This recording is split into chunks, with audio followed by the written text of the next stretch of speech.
당신들 지금 유승민 씨, 김무성 씨 나라갖고 장난치세요? 당신들을 움직이고 있는 세력은 주사파라고요. 주사파에 대해서 아세요?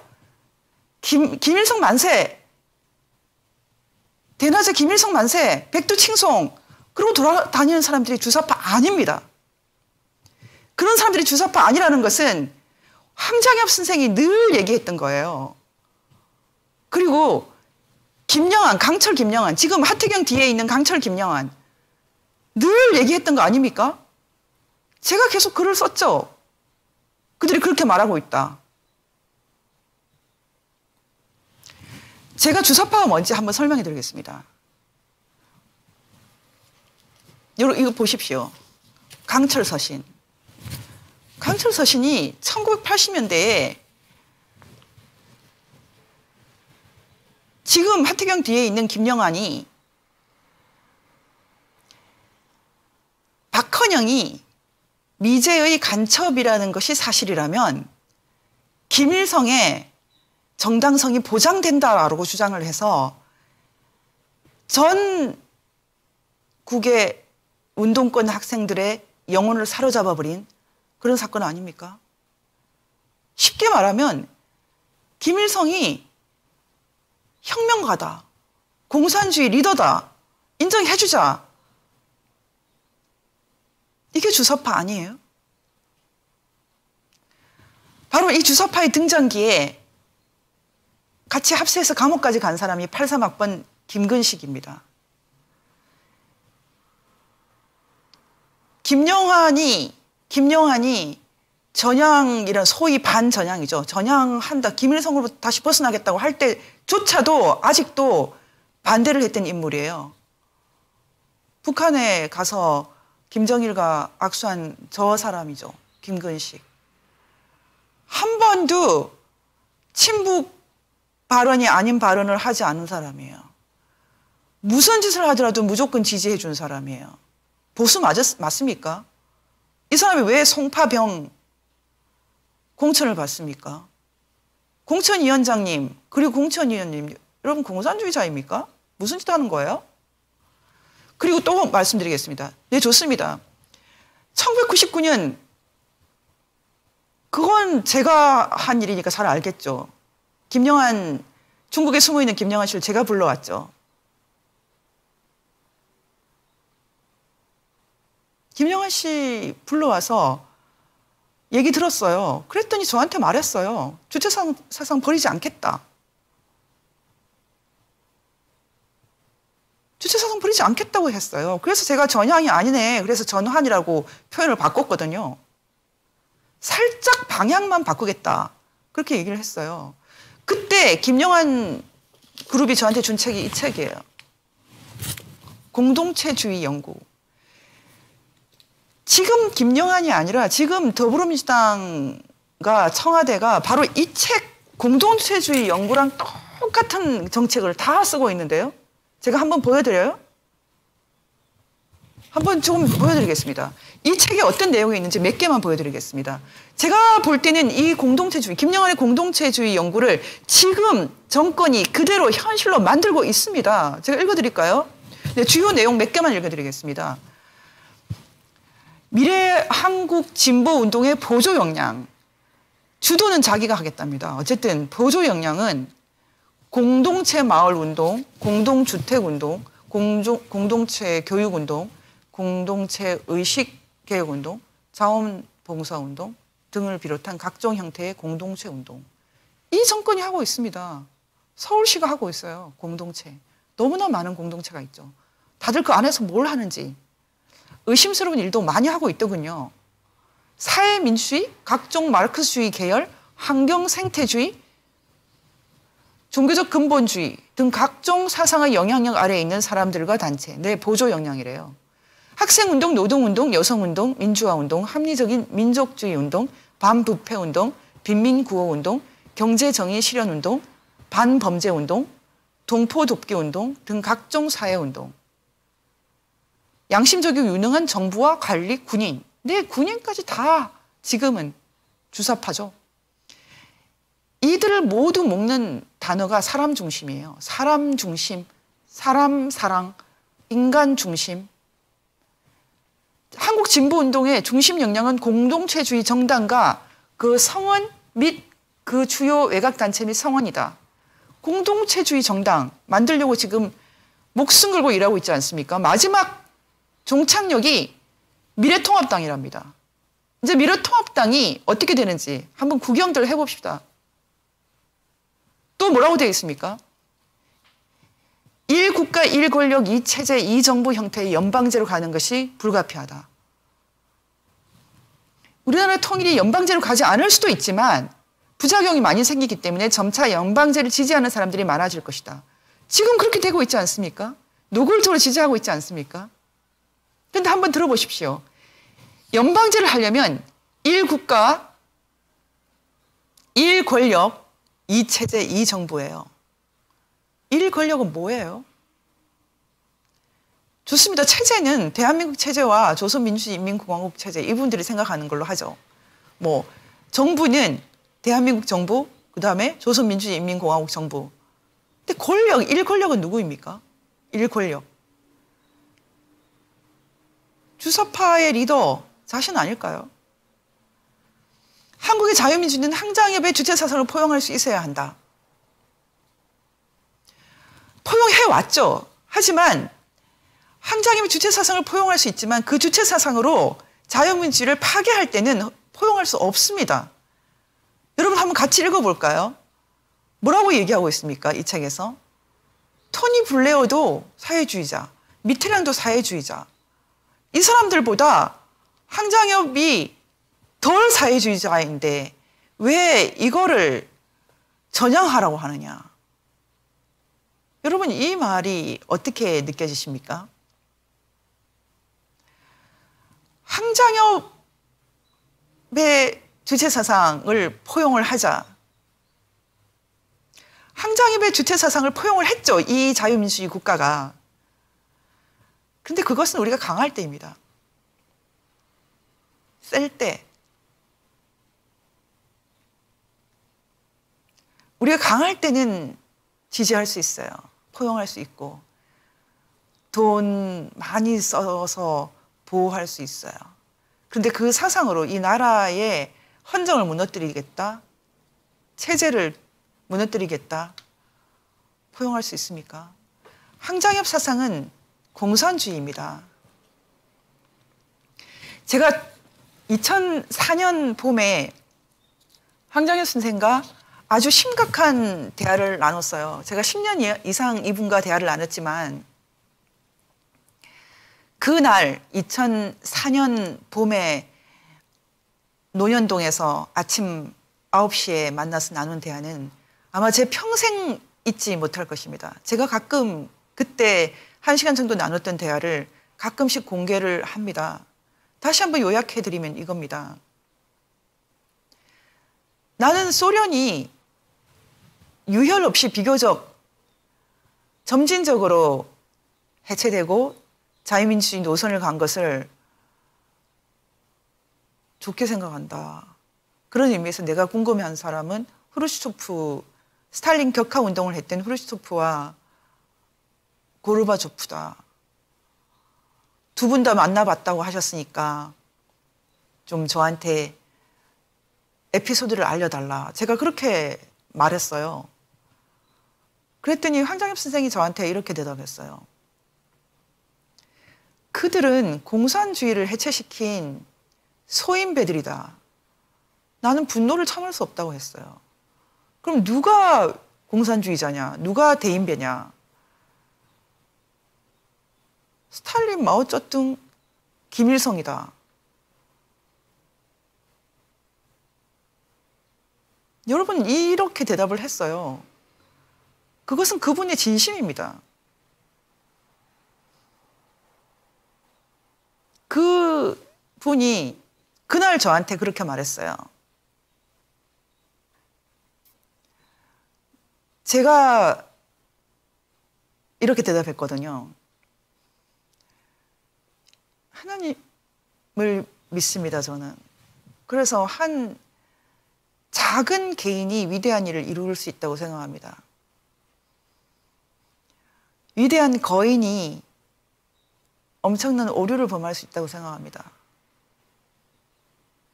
저는 작은 개인의 작은 목소리로 진정으로 위대한 역사가 이루어지는 것을 보아왔습니다. 이렇게 대답을 했어요. 했더니 저한테 내가 너를 오늘 부른 것은 내 제자로 삼기 위해서 불렀는데 내가 그 생각을 포기하겠다고 말씀하셨어요. 그 뒤에도 자주 만났지만 저는 한 번도 이런 얘기를 나누지 않았어요.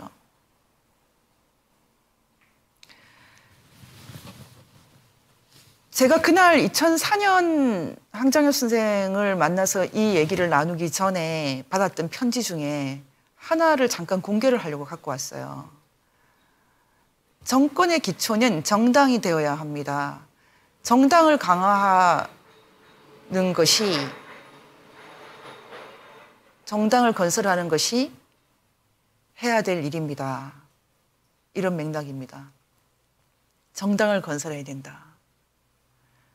김영한 그룹이, 예전 주사파 김영한 그룹이 정당을 건설하는 일을 돕겠다. 그런데 여러분 생각할 때 황정엽 선생의 정당은 어떤 정당이라고 생각합니까? 가장 비슷한 것이 지금 조선노동당과 북한 공산당을 합한 것 정도입니다. 한번 읽어보십시오. 지금 그분이 한국에 와서 돌아가시기 얼마 전까지 쓴 책에 다 나와 있지 않습니까? 이념당이라고 표현하죠. 주체사상 이념당, 인간중심 철학 이념당의 당원은 민주주의 이념을 자기의 생명과 같이 여기고 지도 이념에 끝없이 충실하여야 할 뿐 아니라 당 조직을 자기 생명의 모체와 같이 귀중히 여기고 당 조직에 끝없이 충실하여야 한다. 민주주의 이념당은 인민의 정치적 선봉대이다. 여당과 야당의 차별을 철폐해야 하며 민주주의 선거를 통하여 당선된 모든 대의원은 다 국가의 지도기관 성원으로서 동등한 권한을 가지게 하여야 한다. 여러분, 이것이 황정엽 선생 머릿속에 들어있는 정당이에요. 내각제가 왜 중요하고 대통령제가 왜 중요하겠습니까? 내각제 대통령제가 문제가 되는 것은 권력을 어떻게 나눌까? 이것 때문에 문제가 되는 거거든요. 황정엽 선생의 이념당의 일 권력은 이 주체사상의 영수가 아닐까요? 황정엽 선생님 돌아가셨을 때 영정사진을 들기 위해서 탈북자들과 주사파들이 다투는 것을 제가 봤어요. 결국 김영하 씨가 들었죠. 지금 이 정권이 김영한 이중대입니다. 지금 공동체주의 연구랑 똑같이 하고 있어요. 몇 개 더 볼까요? 지금 한번 보십시오. 똑같이 하고 있습니다. 소유제도 어떻게 되어 있습니까? 소유제도. 김영한의 공동체주의에서 소유제도가 어떻게 된다고 했습니까? 소유제도는 계속 약화될 것이다. 소유제도는 절대 강제로 없앨 수는 없고 다만 약화시키고 소멸시킬 수 있을 뿐이다. 어쨌든 소유제도는 계속 약화돼야 된다. 개인의 재산권을 약화시키기 위해서 뭐든 하고 있지 않습니까? 김영한보다 더 급진적인 거죠. 급진적인 것. 그 사람은 기다리고 있죠. 법치 뭐라고 말해요? 법치주의 약화. 법치주의 약화라고 하고 있습니다. 법치주의 약화. 일을 할 때 분배보다는 일 자체의 성취 혹은 일로 인해 얻어지는 정신적 만족을 중요시하는 경향이 점차 강화된다. 인간의 기본적인 욕구에 대해서 이해하지 않고 마르크스가 말했던 그대로입니다. 능력에 따라 분배되는 경향은 점차 약해지며 필요에 따라 분배되는 경향은 그만큼 강화될 것이다. 마르크스가 말했던 그대로입니다. 법치주의 약화. 여러분 생각할 때 이 대명천지에 어떻게 이런 공산주의자들이 계속 있겠냐? 있습니다. 많습니다. 몇 천만일 수도 있습니다. 내전 중입니다. 정신적인 내전 중입니다. 정치적인 내전 중입니다. 그런데 지금 보수당이 바로 이들을 필터 없이 이들의 통일 전선 전술을 고민하지 않고 그대로 받아줍니다. 초인이십니까? 거대한 바다가 되어서 어떤 더러운 강물도 다 마셔버리는 니체가 말했던 자라투스트라니 이렇게 말했다에 나오는 그 초인이십니까? 지금 미래통합당이 초인이에요? 초인 정당입니까? 그래서 모든 것이 허용되고 다 괜찮습니까? 자유민주주의를 깨뜨리겠다는 생각도 다 허용되는 것입니까? 그래서 주사파도 다 좋다. 팔 벌려. 다 끌어안아주겠다. 착각하지 마십시오. 지금 이 공동체주의 연구는 지금 모두 현실이 되고 있습니다. 그리고 바로 강철 김영한, 이 책을 쓴 강철 김영한 자신이 어떻게 보수 정당을 다 한마디로 말해서 먹어서 주체사상 이념당으로 바꿀 것인가에 대한 계획표가 다 나와 있습니다. 뭐라고 되어 있습니까? 정당 건설의 시기, 정당 건설의 이념적 조직적 기초를 건설하는 일에 박차를 가해야 한다. 아무리 빠른 속도로 한다고 하더라도 기본적으로 걸릴 수 있는 시간이 있다. 얼마나 걸린다고 말합니까? 정당 건설 사업을 거의 10년 정도 걸린다고 써놓고 있습니다. 더 시간이 걸릴 수도 있지만. 저는 김영한이 한국에 들어와서 이 사업을 시작하는 것을 봤어요. 10년 전에, 15년 전에 이미 시작하는 걸 봤습니다. 차근차근 해 나가는 걸 봤어요. 이들의 통일 전선 전술을 봤어요. PD 계열을 먼저 손을 잡고 보수들을 손을 잡고 그 나이스하고 착한 얼굴을 해서 한때는 신지호를 돕고 또 신지호를 무너뜨리고 그리고 새누리당에 들어가고 또 새누리당을 무너뜨리고 보수당을 바른정당을 만들고 또 바른정당을 무너뜨리고 그리고 미래통합당이라는 형태로 보수를 장악해 들어오는 것을 봤습니다. 예전에 민주노동당에서 사람들 몇 명 동원해서 이렇게 당권 장악해서 이석기를 국회의원 만드는 모습 다 봤을 것입니다. 김영한 그룹이라는 사람들은 그 정도 청년들은 몰고 다닙니다. 무슨 힘으로 신보라를, 자신 그룹 속에 있는 신보라를 최고위원으로 만들겠습니까? 표몰이 할 수 있는 능력이 있다는 거죠. 자기밖에 모르는 웰빙 셀럽 여러분, 그런 조직 갖고 있어요? 승리할 수 있겠습니까? 주사파 이길 수 있겠습니까? 제발 정신 좀 차려요. 이 사람들은 머릿속에 그런 교양밖에 없습니다. 진정한 의미의 권력 분립, 진정한 의미의 자유민주주의 체제 이런 거 모릅니다. 이 정권 들어서 우스꽝스러운 일이 여러 번 있었어요. 그 중에 하나가 전원회의라는 걸 개최했어요. 전원회의. 북한에서 여는 전원회의를 청와대에서 개최했거든요. 기본적으로 이 사람들 머릿속에는 북한 교양 말고는 없어요. 저는 한때 또 많이 웃었어요. 비준을 받아야 된다. 판문점 선언 비준, 선언을 비준한다는 얘기도 저는 처음 들었는데 비준, 그건 김정일이 하고 김정은이 하는 것 아닙니까? 김정일의 비준을 받는다. 제가 생각할 때는 기본적으로 자유민주주의 교양이 없어요. 이 주사파들은. 저는 아무일 대잔치를 하고 있다고 생각합니다. 아무일 대잔치. 아무거나. 끝도 없이 실패하고 있죠. 이석기를 석방시키기 위해서 양승태 대법원장을 감옥에 넣었어요. 이런 게 문명국에서 다 가능하다고 보고 있습니까? 그 결과로 어떤 일이 벌어졌습니까? 아주 어처구니 없는 재판을 하게 됐고 그래서 일본과 엄청난 갈등이 생겼고 결국 지소미아 파기까지 갔다가 다시 한 대 얻어맞고 폐기 원인처로 돌아갔거든요. 지난 3년 내내 이런 일 계속이었어요. 계속. 개성공단 열고 싶었지만 열 수 있어요? 금강산 열고 싶었지만 열 수 있어요?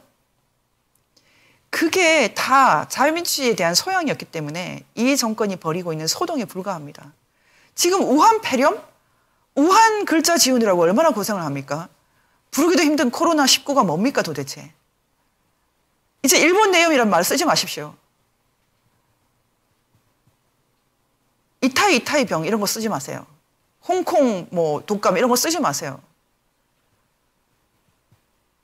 이게 바로 주사파들의 교양 수준입니다. 정치 조폭이에요. 지금 정치 조폭들 쉽게 생각하고 있는데 제가 이 자리에서 분명히 말씀드립니다. 황교안 대표를 뽑아준 사람들은 이승만 대통령과 함께 이 한반도에서 야만과 반문명 세력과 싸워왔던 바로 그 정통 주력 세력입니다. 황 대표님 주사파한테 권력 넘겨주라고 싸운 거 아닙니다. 자기 인생 다 저당 잡고 놓치고 뛰어들어서 지금 사는 사람들이 수만이에요. 수만 명. 그중에 저도 포함되어 있습니다. 이렇게 황당한 공천하라고 친박은 안 돼. 뭐 이런 공천하라고 이 눈비 맞으면서 이 고생을 하고 있다고 생각하십니까? 용서할 수 있다고 생각하십니까? 절대 용서 못합니다. 공천 똑바로 하십시오. 문제는 친박이 아니에요. 문제는 체제 탄핵입니다. 체제 탄핵. 이승만 대통령이 그 셀럽들로부터, 그 한민당 셀럽들로부터 구해놓은 이 나라. 제가 마지막으로 이 얘기 좀 드리고 싶습니다. 전 최근에 참 신기하게 생각하는 것이 이홍구 박사가 다시 나오는 거예요. 이홍구 박사. 그분이 지금 연세가 80대 후반이거든요. 제가 이홍구 박사를 알아요. 제가 그래서 예전에 그분하고 나눴던 그 편지를 좀 찾아왔어요. 편지를. 자세히 읽어드리지는 않겠습니다. 제가 이 편지를 찾아왔던 이유가 있어요. 이 편지 내용은 주미대사 하실 때 2000년 4월 19일 날 제가 받은 편지인데 내용은 제가 북한 인권운동을 시작한 것이 정말 좋다. 그리고 민족 공동체라는 것은 바로 한국인 한 사람 한 사람이 모두 인권을 소중히 여기는 그런 것이다. 제가 이 답장을 받고 좀 감동을 받았어요. 이홍구 박사님이 제가 1997년에 만났거든요. 그때 주장했던 것이 내각제예요. 내각제. 이홍구 박사님이 그 당시에 주장했던 것이 내각제. 그때 표현은 책임총리제였습니다. 책임총리제. 책임총리제였어요. 책임총리제, 뭐 이원집정부제. 지금 뭐 김무성 씨가 말한 이원집정부제는 프랑스식 아니에요. 왜냐하면은 국회 해산권도 없고 그렇기 때문에 사실 내각제를 말하는 겁니다. 다 내각제예요. 정부 불신임할 수 있고 뭐 대통령 권한을 축소시키고 싶어서 하는 이제 그런 건데 한마디로 해서 박근혜 대통령을 재앙적이라고 부르잖아요. 재앙적이지 않습니다. 재앙적이지 않기 때문에 탄핵당한 겁니다. 탄핵 제도를 대통령제에서는 워낙은 정부 불신임용으로 쓸 수 없게 되어 있거든요. 근데 그렇게 썼거든요. 그런데 어떻게 재앙적 대통령제입니까? 지금 우리나라 정부 형태에 대한 이해를 제대로 하고 있는 사람이 보수당에 없어요. 황교안 대표도 못해요. 깜짝 놀랄 정도입니다. 이승만 대통령이 왜 1948년 6월에 내각제는 안 된다, 대통령제로 해야 된다라고 했는지 오늘 각자 10분씩 생각해 보십시오. 이렇게 중차대한 역사적인 전환기에 이렇게 중요한 일을 맡고 계신 황교안 대표를 포함한 자유한국당, 미래통합당, 미래한국당, 그리고 김문수 대표의 자유통일당, 우리공화당, 소위 보수라는 이름을 갖고 있는 사람들 중에 지금 한국 문제의 핵심을 이해하고 있는 사람이 있습니까? 한국 문제의 핵심은 이 한반도에서 우리가 잘난 사람끼리, 셀럽끼리 귀족 정치 한번 해보겠다. 뭐 그런 겁니까? 야만을 이기는 것입니다. 반문명 세력을 이기고 저 수령 절대주의 반문명 세력에 대항해서 이 나라를 문명국가, 문화가 창달되는 국가, 번영하는 국가, 자유로운 국가, 근사한 국가, 멋진 국가 만드는 겁니다. 이홍구 박사가 왜 지금 나오는지 참 놀라운데, 제가 한때 참 놀라웠던 게, 그때 이홍구 박사랑 같이 일을 했던 분이 지금 시장으로 계시는 권영진 시장이죠. 제가 그때 권영진 시장을 봤어요. 저한테는 그냥 스쳐 지나간 분들이지만 그때 그분들이 저는 무엇을 했는지 알 수 있어요. 딱 한 가지입니다. 대한민국이 바뀌어야 된다. 저는 그때 그분들이 주고받았던 여러 가지 얘기 중에 기억나는 것이 몇 개 있습니다. 그 중에 하나가 고시 제도를 이제 없애겠다. 로스쿨 제도로 바꾸겠다. 그리고 좀 선진국처럼 멋진 나라가 되기 위해서 입시 제도도 좀 서양식으로 바꾸겠다. 참 놀라운 게 그런 말들을 했거든요. 한국을 이렇게 빨리 발전시킬 수 있는 비밀은 입시 부정이 없는 거다. 박근혜 대통령도 경기 요구를 떨어질 수 있고 마음대로 가고 싶은 대학을 못 가는 그런 나라였죠. 제가 생각할 땐 그렇습니다. 어쨌든 거대한 권력을 갖고 멋진 인생을 살아보고 싶은 분들이 많은 건 알겠는데, 이 대한민국은 정말 낮고 비루하고 가난했던 사람들에게 존엄성을 부여하는 위대한 역사를 만들어냈어요. 그 중에 하나가 접니다. 제 가족들이고 제 친구들이에요.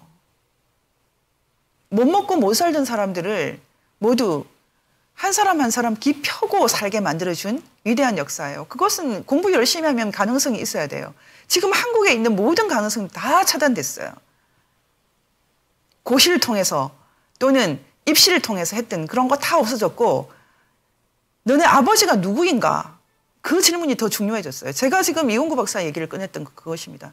그때 당시에 지금 멋진 책임 총리제, 내각제 얘기했던 분들, 지금 나중에 이명박 대통령으로 이어진 사람들, MB계로 이어진 사람들, 지금 보수당의 기득권 세력들, 그 사람들에게 중요한 것은 니네 아버지가 누구냐? 이겁니다. 그래서 제가 셀럽이라고 표현한 겁니다. 이홍구 박사는 문중 재산 수백억을 그 당시에도 갖고 계셨고, 홍석현 씨라든지 그 상당 부분이 다 삼극위원회 멤버죠. 그때 당시에 제가 스쳐 지나가면서 봤던 분들 셀럽이죠. 오늘의 결론은 이것입니다. 왜 이 셀럽들이, 주사파가 대한민국을 잠식해 들어오고 헌정 질서를 무너뜨리고 있는 그 무시무시한 위기를 지금도 못 보나?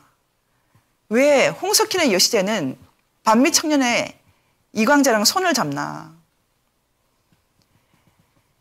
자유민주주의 내각제 세력이라고 하는 사람들이 왜 공산주의의 친화력을 엮이는 주사파들과 손을 잡나?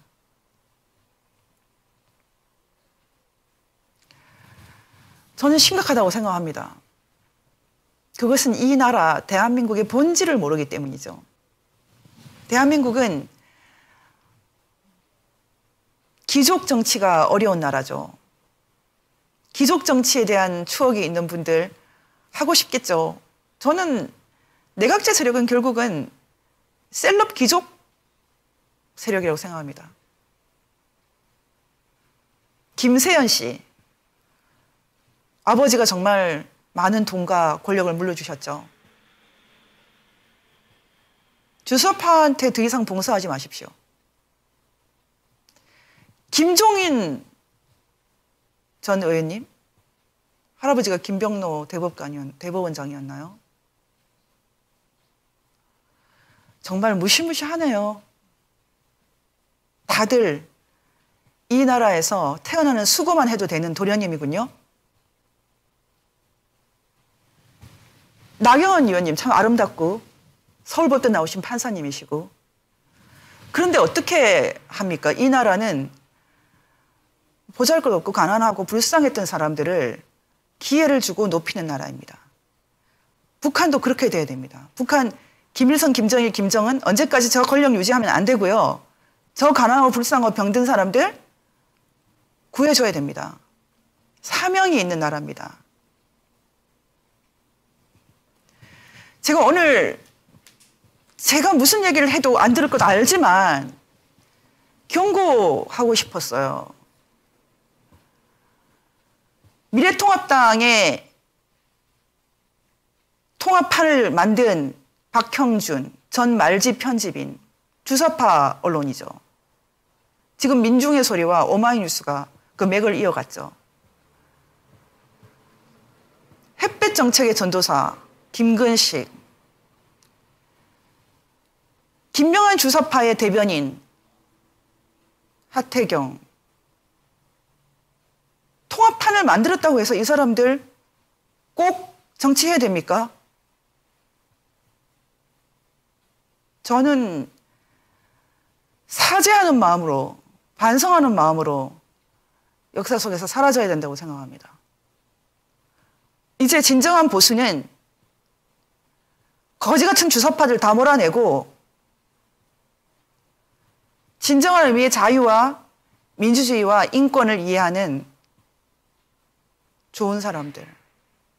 하태경 씨 하나 물어볼게요. 반인도 범죄 철폐 운동한다는 사람이 반인도 범죄자 김정은을 그렇게 높이 평가합니까? 무슨 개혁 지도자가 된다고 합니까? 가능성 없습니다.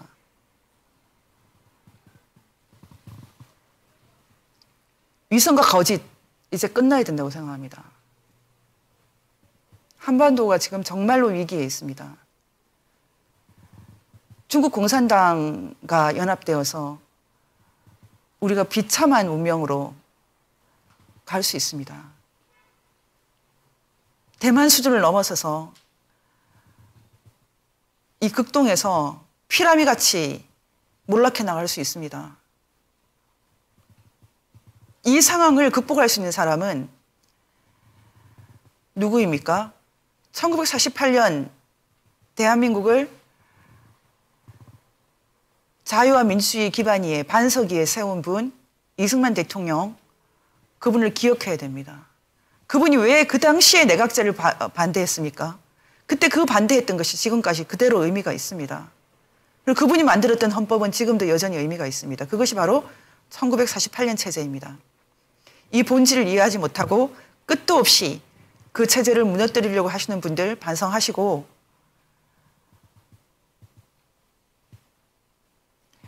제왕적 대통령제가 문제가 아니라 초법적이고 탈법적인 법을 지키지 않는 것이 문제이니 법 지키지 않는 분들에 대해서 제대로 방어하고 견제하고 제대로 운영하도록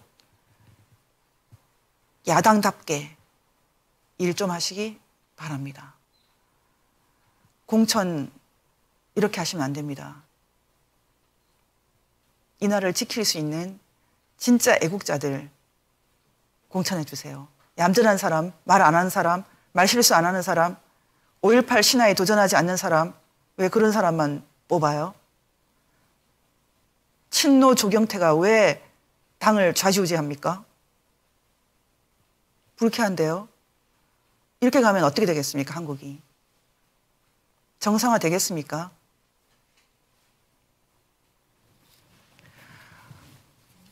우리나라가 정말로 잘못될 수 있기 때문에 제가 오늘은 솔직하게 말했습니다.